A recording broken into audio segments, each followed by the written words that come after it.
मित्रों नमस्कार। मैं हूं राकेश कुमार। आप देख रहे हैं मत अभिमत। मित्रों, राजस्व कार्यालयों में या यूं कहें कि अंचल कार्यालय में जो घपले होते हैं, जो फर्जीवाड़ा होता है, इससे आप सभी वाकिफ हैं। और रोज इस तरह की चर्चा, भ्रष्टाचार की बात मैं नहीं कर रहा हूं। भ्रष्टाचार तो कूट कूट कर भरा हुआ है। अभी सर्वे के लिए जो स्वघोषणा पत्र लिया जा रहा है, उसमें भी मैं वो ऑडियो रिकॉर्डिंग सुनाऊंगा जिसमें एक जो हमारे व्यूअर हैं, उन्होंने फ़ोन किया और कहा कि सर हम क्या करें कि जो केवाला वाला कागज़ हम दे रहे हैं उसके लिए 200 और जो पूर्वजों की संपत्ति है उसके लिए 500 रुपया मांगा जा रहा है कि उतना दो तब ये जमा करेंगे। मान लीजिए उसके पास 20 अगर उस तरह का दस्तावेज है तो उसको कितने पैसे लगेंगे।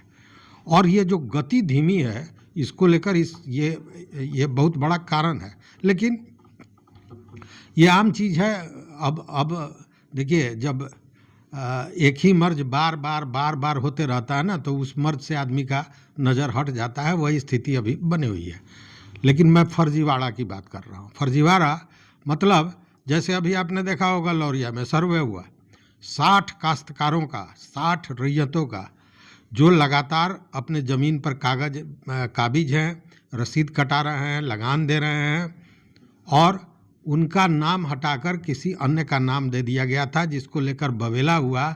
वहाँ महिला कानूनगों की पिटाई हो गई और ये तमाम चीज़ें हुई।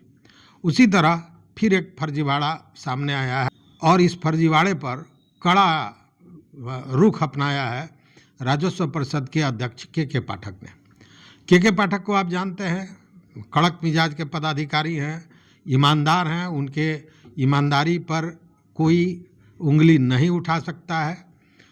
इसी दौरान वो चले गए भोजपुर ज़िला में, और भोजपुर ज़िला में वो नीलाम पत्र वादों की समीक्षा कर रहे थे।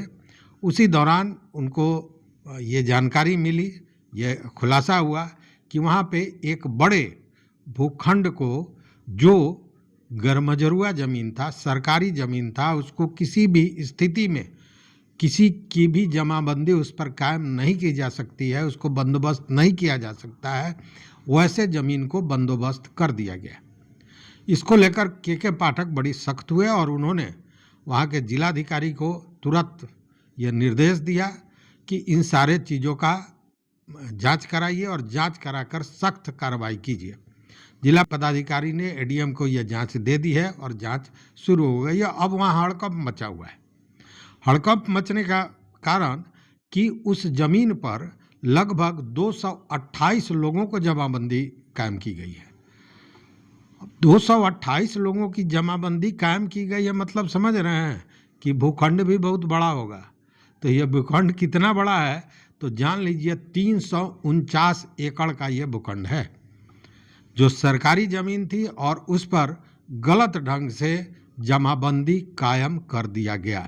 अब इसको लेकर जिलाधिकारी ने एडीएम को ये जांच दिया और ये कहा गया है कि कोर्ट लगाकर, चूँकि एडीएम का अपना कोर्ट लगता है, कि कोर्ट बैठाकर और इसकी सुनाई त्वरित गति से करके और इस पर कार्रवाई की जाए, और जो जमाबंदी है अगर गलत है तो उसको रद्द किया जाए और साथ में जो कब्जा है उसको हटाया जाए। जानते हैं ये मामला कब का है? दिमाग उड़ जाएगा। ये मामला 50 वर्ष पहले, मतलब 1975-76 में यह अवैध जमाबंदी कायम की गई थी। अब बताइए, 50 वर्ष पहले उस समय जो कर्मचारी रहा होगा, उस समय जो सीओ रहा होगा, अंचलाधिकारी रहा होगा, बंदोबस्त पदाधिकारी रहा होगा, ये सारे लोग रिटायर कर गए होंगे। मतलब कि पाप करके वो गंगा नहा लिए, और ये लोग जो पाप कराने वाले थे, जो गलत ढंग से अपनी बंदोबस्ती कराए थे या जमाबंदी अपना कायम करवाए थे, इन लोगों को अब भोगना पड़ेगा, ज़मीन छीनी जाएगी। तो गलत होता है और गलत का अंत भी इसी तरह का होता है। और ये मामला कहाँ का है ये मैंने बताया, भोजपुर के बरहारा जो अंचल है वहीं का ये मामला है। और गंगा के किनारे ये ज़मीन है। गंगा के किनारे की जो ज़मीन थी, उन सारे लोगों को ये 349 एकड़ ज़मीन 228 लोगों की जमाबंदी कायम की गई थी अवैध रूप से। लेकिन कहानी यही खत्म नहीं होती है, कहानी और भी है। और दूसरा कहानी है आरा सदर अंचल का। आरा सदर अंचल में भी सरकारी ज़मीन को इसी तरह फर्जीवाड़ा करके बंदोबस्त कर दिया गया। और ये शहर के बीचों बीच की बात मैं बता रहा हूँ। शहर के बीचों बीच मोती सिनेमा हॉल है, उसके पास राजेंद्र नगर मोहल्ला है और इसी मोहल्ले में सरकारी ज़मीन थी। ये मामला बहुत पुराना नहीं है, 2021 का है, मतलब 4 साल पहले इस जमीन की बंदोबस्ती अवैध ढंग से कर्मचारी और अंचल के जो पदाधिकारी हैं उन लोगों ने कर दिया 5 लोगों के नाम। मतलब जो इस जमीन की बंदोबस्ती या जमाबंदी किसी भी स्थिति में नहीं की जा सकती है, उस जमीन को 5 लोगों के नाम से जमाबंदी उसकी कायम कर दी गई। ये 5 लोग जो हैं वो भी शहर के बाजार के रहने वाले हैं। मतलब ये पूरी कहानी केवल लोभ और भ्रष्टाचार को बयान करता है कि किस तरह पैसे के लोभ में या किसी अन्य चीज़ के लोभ में ये जो भ्रष्टाचार हुआ है और उसी की परिणति थी कि सरकारी ज़मीन को बंदोबस्त या कि सरकारी ज़मीन की जमाबंदी अवैध ढंग से कर दी गई। ये जो मोहल्ला है राजेंद्र नगर मोहल्ला, इसमें ये खाता नंबर 1083, खेसरा 2379 और 2380 है और ये थाना नंबर है 337। इसमें ये जो ज़मीन है ये गैरमजरूआ आम ज़मीन था। अब आप सोचिए, गैरमजरूआ आम ज़मीन को किसी भी स्थिति में उसकी जमाबंदी कायम नहीं हो सकती है और उसको जमाबंदी उसकी कर दी गई।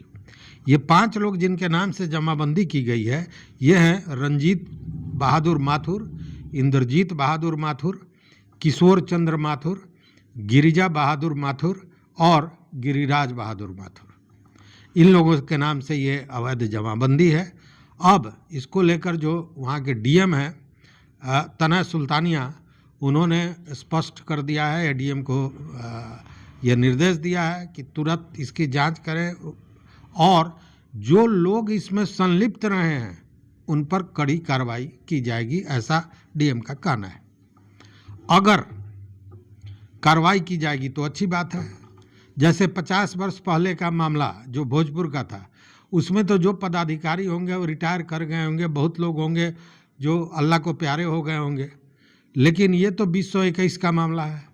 ये लोग हैं जिन्होंने अवैध रूप से उसकी जमाबंदी करा ली, इनसे छीना जाएगा। इनका जो पैसा ये जो लगाए होंगे, जो लेन देन किया होगा, जो अवैध कारोबार किया होगा, वो तो इनका गया। मतलब इनकी जेब जो ढीली हुई, अब ज़मीन भी ढीला हो जाएगा।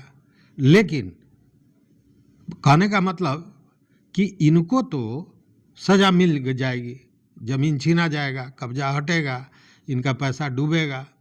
लेकिन जो पदाधिकारी पैसे के लोभ में या कर्मचारी पैसे के लोभ में इस तरह का अवैध काम किए हैं, नियम के विरुद्ध काम किए हैं या यूं कहे कुकृत्य किए हैं, उनका क्या होगा?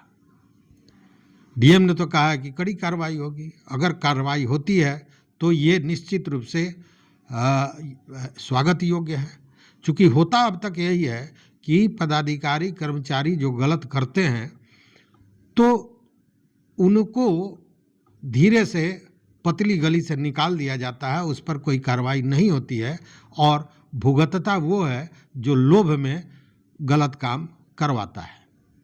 तो इन पर अगर कार्रवाई होती है तो बड़ी अच्छी बात है, चूँकि इसी से कहीं ना कहीं और जो कर्मी हैं, पदाधिकारी हैं, उनको सबक मिलेगा और ये भ्रष्टाचार का जो नाग अपना विष वमन कर रहा है, इस पर शायद अंकुश लग सकेगा। तो इस वीडियो में बस इतना ही। देखते रहिए मत अभिमत। मित्रों, चैनल पर नए हो तो सब्सक्राइब कीजिए, लाइक कीजिए, दोस्तों के साथ शेयर कीजिए और अपना विचार जरूर दीजिए। अगर आपके यहाँ इस तरह की कोई घटना हो, फर्जीवाड़ा हो, तो उसका खुलासा जरूर कीजिएगा। मैं उसे प्राथमिकता से जगह दूंगा। बहुत बहुत धन्यवाद, बहुत बहुत धन्यवाद।